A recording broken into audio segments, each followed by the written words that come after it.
जय हिंद दोस्तों, आप सभी का स्वागत है आपके अपने यूट्यूब चैनल बर्टस क्लासेस में। कल मैं आप लोगों को उच्चतम न्यायालय के बारे में पढ़ा चुका हूं, सुप्रीम कोर्ट के बारे में।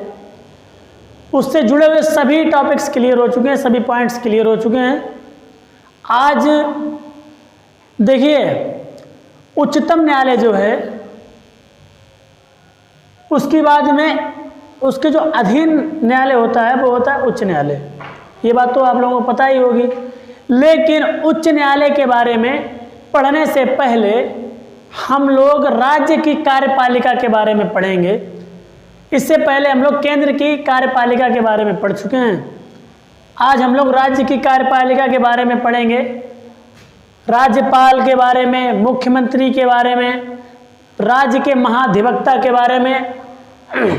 आप लोग हो सकता है पहली बार सुन रहे हो महाधिवक्ता शब्द, लेकिन ये बात याद रखिए कि महाधिवक्ता से पिछली बार क्वेश्चन बना था एसएससी सीएचएसएल में कि महाधिवक्ता की नियुक्ति कौन करता है। तो मुझे ऐसा लगता है कि आप लोगों को इस वीडियो को सही से देखना चाहिए और अंत तक जरूर इस वीडियो को देखें, जिससे कि आप लोगों के सारे पॉइंट्स क्लियर हो जाएं और आप हर प्रश्न का उत्तर दे सकें। तो यहाँ पर एक हेडिंग पड़ी हुई है राज्यपाल। क्या पड़ी हुई है? राज्यपाल। तो हम लोग आज राज्यपाल के बारे में पढ़ेंगे। यहाँ पर क्या लिखा हुआ है? भारत के संविधान में राज्य में सरकार की उसी तरह परिकल्पना की गई है जैसे कि केंद्र में, जिसे संसदीय व्यवस्था कहते हैं। इस लाइन को सही से समझ लीजिए आप लोग। देखिए यहाँ पर क्या कह रहा है कि राज्य में जो सरकार है उसकी परिकल्पना बिल्कुल वैसे ही की गई है जैसे कि केंद्र में सरकार होती है।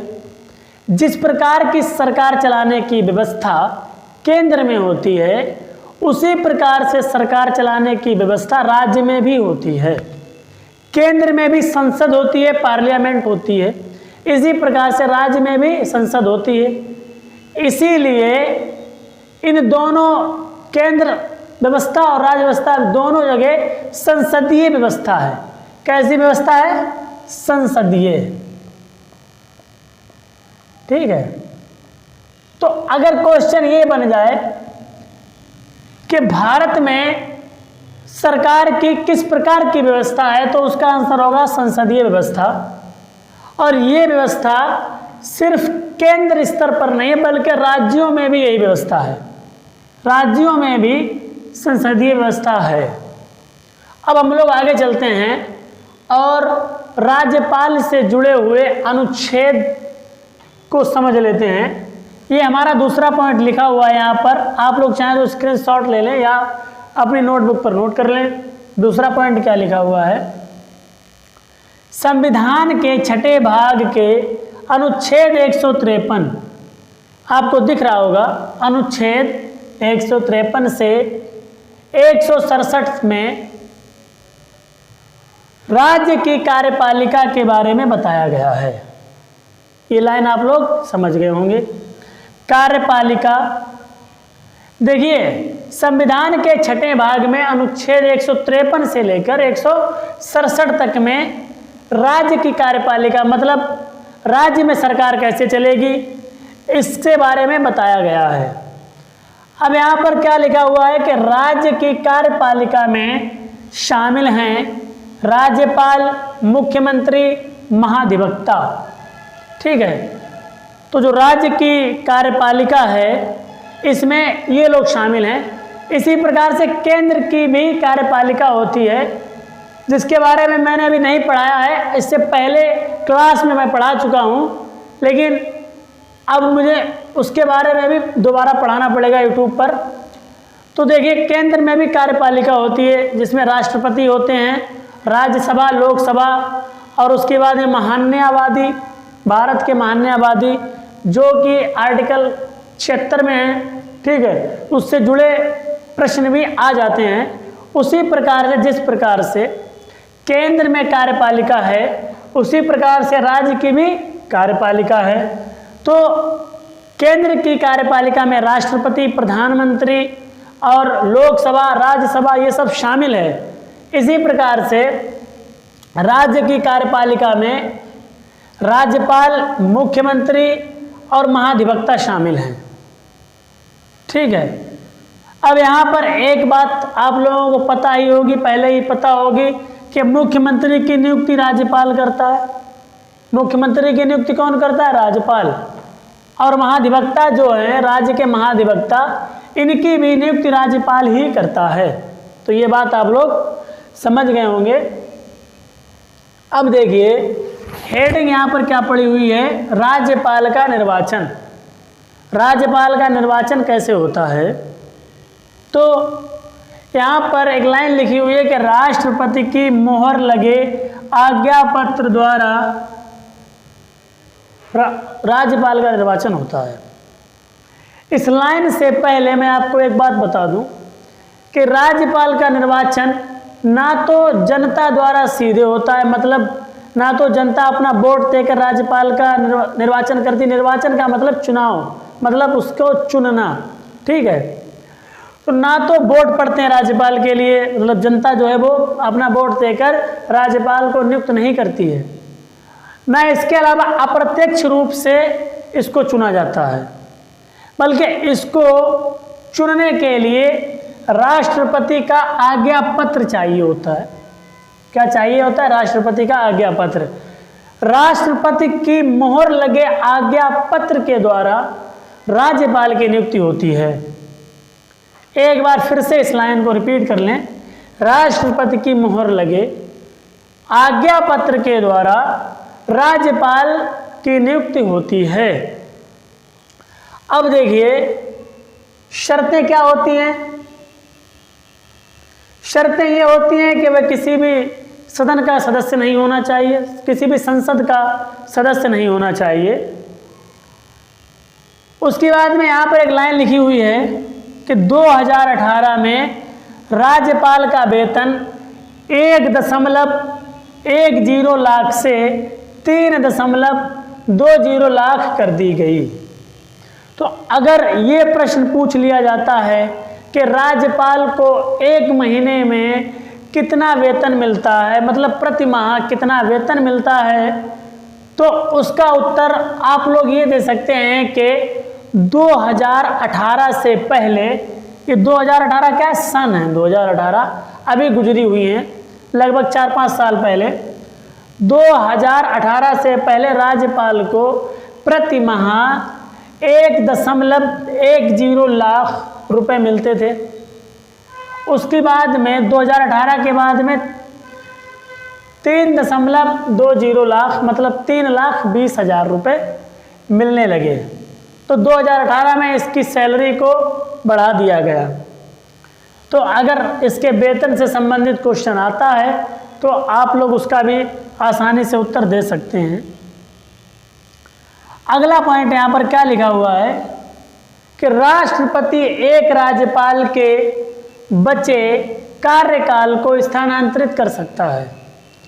सबसे पहली बात तो ये है कि राज्यपाल का कार्यकाल कितने वर्ष का होता है, इससे भी क्वेश्चन बन सकते हैं। अक्सर एक क्वेश्चन बनता है कि राज्यसभा के सदस्य का कार्यकाल कितना होता है, क्योंकि हमें लोगों को यही पता रहता है कि प्रधानमंत्री का 5 वर्ष का, मुख्यमंत्री का 5 वर्ष का, इससे ज़्यादा हमें नहीं पता रहता है। पता रहता नहीं पता रहता है।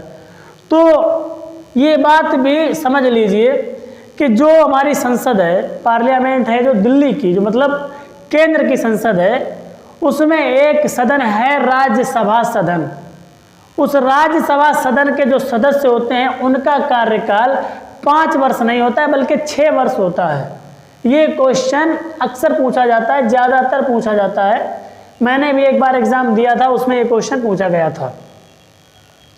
अब हम बात करते हैं कि राज्यपाल का कार्यकाल कै वर्ष का होता है। अगर ये क्वेश्चन पूछ लिया जाए कि राज्यपाल का कार्यकाल कै वर्ष का होता है, तो इसका उत्तर होगा 5 वर्ष। कितना होगा? 5 वर्ष। पद ग्रहण करने के बाद 5 वर्ष तक राज्यपाल जो है वो अपना कार्यकाल संभाल सकता है 5 वर्ष तक। इसके बारे में एक विशेष जानकारी और आप लोग ले लीजिए। वो विशेष जानकारी ये है कि राष्ट्रपति एक राज्यपाल के बचे कार्यकाल को स्थानांतरित कर सकता है। ये बात आप लोग समझ नहीं पा रहे होंगे। देखिए, राष्ट्रपति जो है वो क्या कर सकता है, जैसे कि उत्तर प्रदेश का अगर कोई राज्यपाल है, उत्तर प्रदेश का अगर कोई राज्यपाल है और उसको पद ग्रहण किए हुए 2 वर्ष हुए हैं, कितने वर्ष हो गए हैं? 2 वर्ष। जैसे कि उसने 2021 में अगर पद ग्रहण किया था तो अभी उसको कितने वर्ष हुए होंगे? 2 वर्ष हुए होंगे, ठीक है।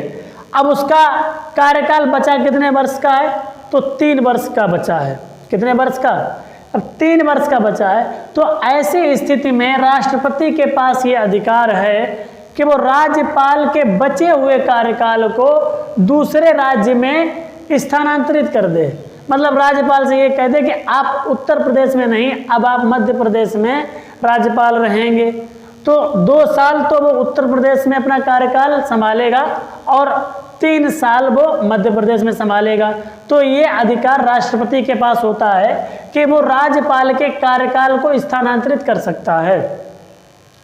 इसके अलावा एक बात और समझ लीजिए कि क्वेश्चन अगर ये पूछ लिया जाए कि क्या राज्यपाल को दोबारा चुना जा सकता है, क्या राज्यपाल की दोबारा नियुक्ति की जा सकती है, तो इसका उत्तर होगा हाँ। जैसे कि अगर कोई व्यक्ति 5 वर्ष तक उत्तर प्रदेश का राज्यपाल रहा, ठीक है, उसके बाद उसका कार्यकाल पूरा हो गया। अब कार्यकाल पूरा हो जाने के बाद में भी उसको दोबारा राज्यपाल चुना जा सकता है। तो ये बात भी समझ गए होंगे आप लोग। अब यहाँ पर लिखा हुआ है कि 1956 में 7वें संविधान संशोधन में मांग की गई कि 2 या 2 से अधिक राज्यों के लिए एक राज्यपाल हो सकता है, ठीक है। इस बात को भी आप लोग समझ लें। हमारे पूरे देश में राष्ट्रपति एक होता है और अब क्वेश्चन ये बन सकता है कि राज्यपाल एक राज्य में कितने होते हैं। तो इस सिचुएशन को भी आप लोग सही से समझ लीजिए। देखिए, सामान्यतः तो ये होता है कि हर राज्य में एक राज्यपाल होता है। सामान्यतः ये होता है कि प्रत्येक राज्य में एक राज्य होता है, ठीक है। और 1956 से पहले यही होता था कि प्रत्येक राज्य में एक राज्यपाल हो सकता था। लेकिन 1956 में 7वें संविधान संशोधन अधिनियम में ये मांग की गई कि एक राज्यपाल को 2 राज्यों या 2 से अधिक राज्यों का भी राज्यपाल नियुक्त किया जा सकता है। तो यहाँ से आपके 2 प्रश्न क्लियर हो रहे हैं। कौन कौन से? पहला तो ये कि 7वां संविधान संशोधन कब हुआ। अगर ये क्वेश्चन आ जाए, आप कभी भी एग्जाम में बैठे हों और ये क्वेश्चन आ जाए कि 7वां संविधान संशोधन कब हुआ, ऑप्शन दे दिए जाएं और उसमें से अगर ऑप्शन आपका 1956 हो तो आप क्या करेंगे, उस पर टिक कर देंगे 1956। तो 7वां संविधान संशोधन कब होता है? 1956 में। अब ये संविधान संशोधन किससे संबंधित है? तो इसका संबंध है राज्यपाल से। किससे संबंधित है? राज्यपाल से। तो क्वेश्चन ऐसे भी पूछा जा सकता है कि 7वां संविधान संशोधन निम्न में से किससे संबंधित है? तो उसका आंसर आप क्या देंगे? राज्यपाल से। अब क्वेश्चन अगर और गहरा कर दिया जाए, राज्यपाल से किस प्रकार संबंधित है? यूपीएससी में इसी प्रकार से क्वेश्चन आते हैं कि राज्यपाल से किस प्रकार संबंधित है। तो देखिए किस प्रकार संबंधित है। इस प्रकार से संबंधित है कि राज्यपाल जो है वो 2 राज्यों में या 2 से अधिक राज्यों में एक राज्यपाल हो सकता है। तो ये बात क्लियर हो गई होगी। उम्मीद है कि आप लोग राज्यपाल के बारे में बहुत सी जानकारी इकट्ठा कर चुके होंगे और इस प्रकार की जानकारी अगर आपसे कभी किसी प्रश्न पत्र में, किसी एग्जाम में पूछ ली जाती है तो आप उसका आंसर सही से दे पाएंगे। अगर आप लोग समझ गए हो, आपको अच्छा लगा हो तो वीडियो को लाइक करें, शेयर करें और वर्टेक्स क्लासेस से जुड़े रहें, वीडियो को शेयर करते रहें, देखते रहें। आप लोगों का सिलेक्शन हो सकता है हो जाए। क्यों? क्योंकि जो लोग मेहनत करते हैं ईश्वर उनकी मेहनत कभी ज़ाया नहीं जाने देता, कभी बर्बाद नहीं होने देता। और जो मेहनत नहीं करते हैं वो सिर्फ एक्सक्यूज़ निकालते हैं। तो आप लोग ब्रटिश क्लासेस से जुड़े रहें, वीडियो देखते रहें। इसके बाद में राज्यपाल के बाद में कल मैं आप लोगों को मुख्यमंत्री के बारे में पढ़ाऊंगा। मुख्यमंत्री का निर्वाचन कौन से अनुच्छेद के अंतर्गत होता है, ठीक है। अब तक उत्तर प्रदेश में कितने मुख्यमंत्री रह चुके हैं। इसके बाद में मुख्यमंत्री के बाद में हम लोग महाधिवक्ता के बारे में पढ़ेंगे। तो मुझे तो ऐसा लगता है कि मज़ेदार विषय आ रहे हैं। कोई भी ऐसा विषय नहीं जिसमें कि आप लोगों को ऐसा लगे कि यार बोरिंग है, ठीक है। तो सब कुछ मज़ेदार है। आप लोग पढ़ते रहें और जुड़े रहें ब्रिटिश क्लासेस से। Thank you.